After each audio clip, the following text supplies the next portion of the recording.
All right, it's cold. Hey, Mr. Gabriel, thank you for sharing your history with me. Is there anything that you want to add to it? No. No? Okay, great. Let me tell you a little bit about what we do. Basically, I want to explain a little bit about the spine to you, which is something that we all share in common. This right here is a cervical spine. It's got the top vertebra in your neck, okay? As you can see, it's kind of cool. Look through here, you see me? I see you. Inside here is the spinal canal. And inside the spinal canal is called your spinal cord, which is an extension of your brain. Your brain inside your head sets up here, and it runs everything through your whole body, right? And how it does it is extending down into the spine, and coming out the spine are these little holes here. We call those intervertebral foramen. And in these holes, or coming out of these holes, better, would be the nerves that are extensions, again, of the brain. We call them peripheral nerves. Through these holes, sometimes if the vertebrae get turned incorrectly, or what we call a subluxation, you see what happens to the hole? It gets a little smaller. Wow. And so when it gets smaller, it causes a pressure on that nerve, which will cause the nerve to not conduct the same impulses it would to those tissues. And then I'll show you some examples of the tissues here.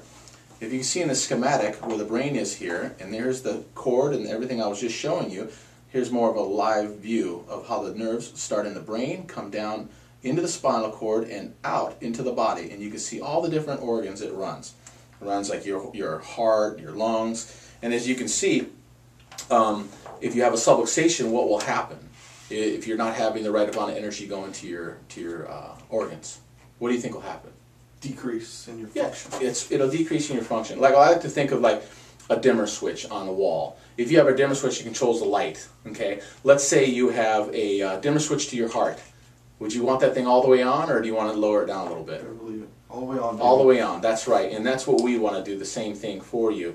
The neat thing is not just one nerve. Like here, it just shows like one nerve going to the heart. But thank goodness, yeah, your maker did not give you just one nerve running to your heart, because if that one subluxates, you die, right?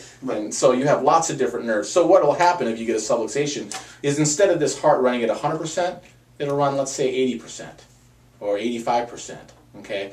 And so what we do, okay, well, first let me tell you a little bit about the causes of this. What causes subluxation? We have three things that we talk about that cause subluxation: thoughts, traumas, and toxins, okay? Thoughts, stress, relationships. I mean, it could even be good stress too. I mean, it could be like, let's say you're an athlete and you're going to play a game. That stress could cause a problem too, even though it's a good stress. But then there's bad stress, you know, breakup, somebody pull out in front of you on the freeway and you get angry, you know. Also, you have your traumas, you know, accidents, falling. I mean, when you were a little kid, did you ever fall? Oh, yes. Yeah, everybody fell, and that continual falling causes subluxations. So you can have traumas that are big at one time, like a car accident, or you can have repeated traumas, little ones, over a long period of time cause subluxations too, like a little kid falling on his butt, you know, on his little padded diaper. Even though he's got a padded diaper, that continual boom, boom, boom can cause those hips to shift and can cause subluxations in the body. So the effects of that would be the heart not functioning well, the hips being a little sideways, maybe one leg's a little shorter. You know, if his leg's a couple inches shorter, he probably walks in circles all day. Just joking. What will happen is you know, it'll cause compensation. What the body will do is it'll go, oh, this is a little short, so let's twist here and let's twist there, and next thing you know, your spine's doing this to compensate instead of being symmetrical like it was designed to. So what we'll do as chiropractors is we come in and we want to correct that. I mean, just like we said about the heart, do you want your heart running at optimal level or not? You want it at optimal level. So what we'll do is we come in and we'll take that twisted spine or that subluxation, and we'll come in and apply pressure in a very specific manner to put it back where it needs to be. Then next thing, voila, you have instant nerve flow to the body. Communication is now reestablished, and the body can communicate and do what it does best. So what we're going to do here in the health center is we're going to give you the case history like we did, and we meet together, and I tell you a little bit about about what we do here in the clinic and what chiropractic is, what a subluxation is. And then what I will do now is we'll do a spinal exam and a physical exam. And once we've done those things, I'll meet together with the clinic doctor, who is your case doctor, and the one who oversees me. That is the person I'm practicing under their license.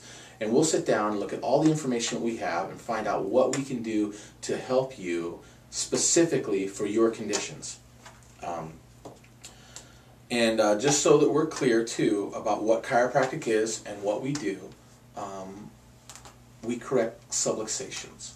We do not cure pain. We do not cure cancers. I can't make you taller or better looking. Okay? All we can do is correct that subluxation. And once we do that, the body's going to do what it does best. And that gives you the ability to adapt to your environment at 100% and allow your body to express health in the way that it wants to. Because we're all different.